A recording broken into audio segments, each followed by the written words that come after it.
Hey y'all, TJ Dacre here. Welcome back to this second video in this real estate agent series that I'm putting out there. And today I'm going to talk about being a full-time agent versus a part-time agent, and can you be successful as a part-time agent in real estate?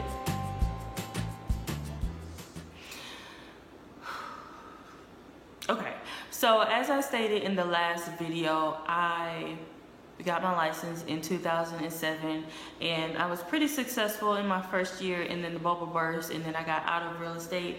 But to say that I was a brand new agent, I was pretty successful and I did pretty well, and that was because I was a full-time agent. I went into the office every single day and sat on desk time and blah blah blah, and I did pretty dang good. But back in 2015 or 14, I can't remember, I think it was 15, I got back into real estate as a part-time agent. I was working a full-time job in retail, and I was attempting to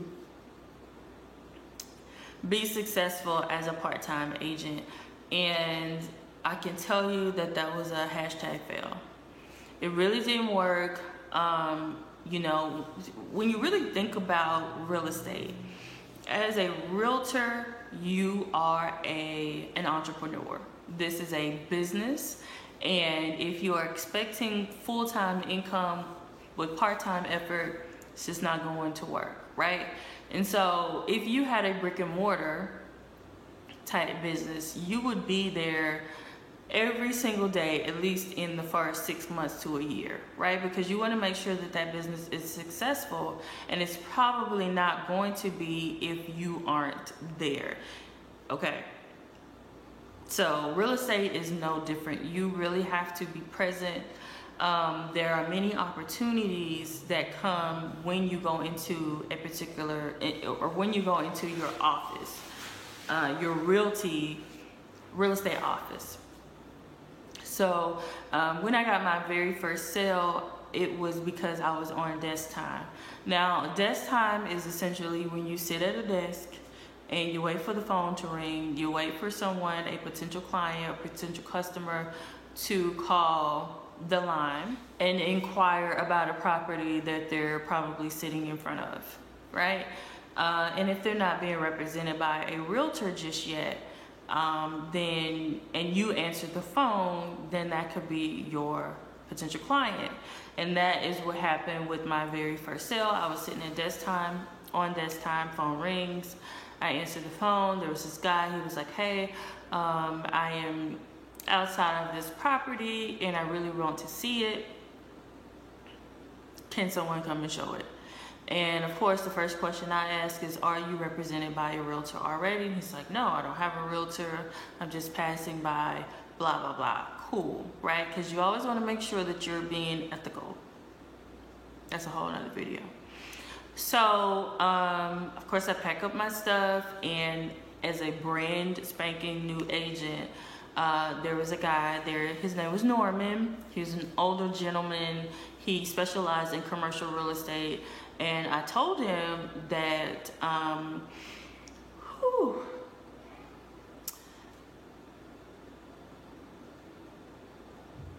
can I just say this and be all the way just chill? I worked at a Coldwell Banker in Houston, Texas, and there were 74 or 75 agents there, and there were only 5 brown people. I don't know what it is, but here in Texas there just aren't a lot of us represented in the real estate field. And Norman was an African-American man, and he was there, and he really did hold my hand in the beginning, because unfortunately the people that didn't look like me or didn't look like the 5 African American agents that were in the office, they really didn't help us at all. So just saying his name just kind of reminded me of that. But anyway, Norman was a really good, an amazing agent, really good guy. And he said, look, I'm not gonna let you go to this property meeting a man by yourself. So he hopped in my car with me and showed the property. He loved it, the buyer.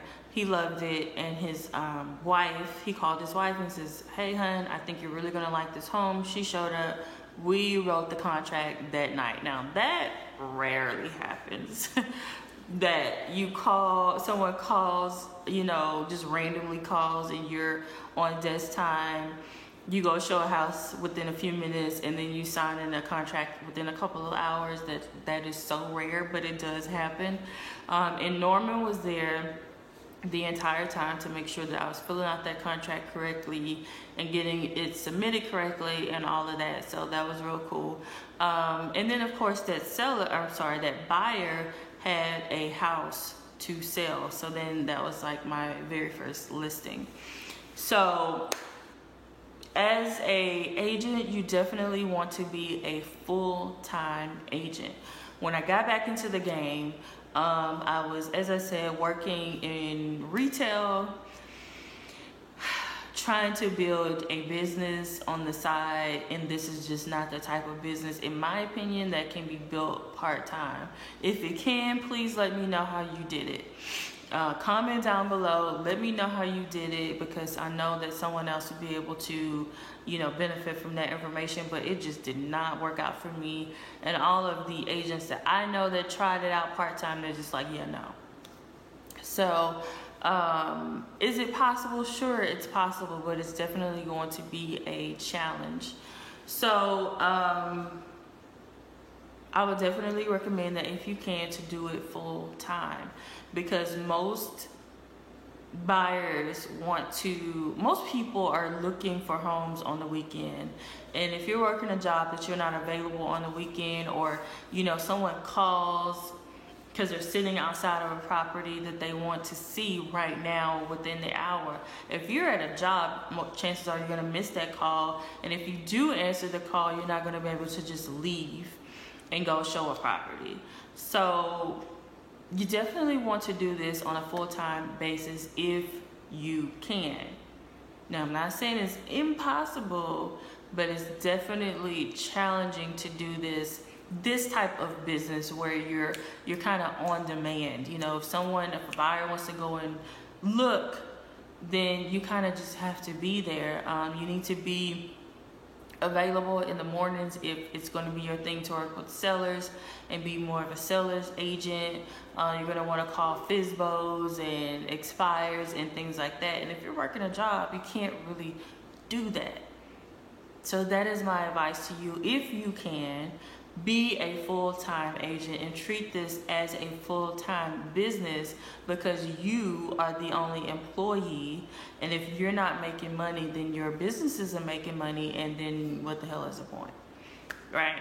So anyway, hope that this video helped you. Video number 3 will be out really soon. Again, if you have any questions or comments, please leave them down below. Make sure you subscribe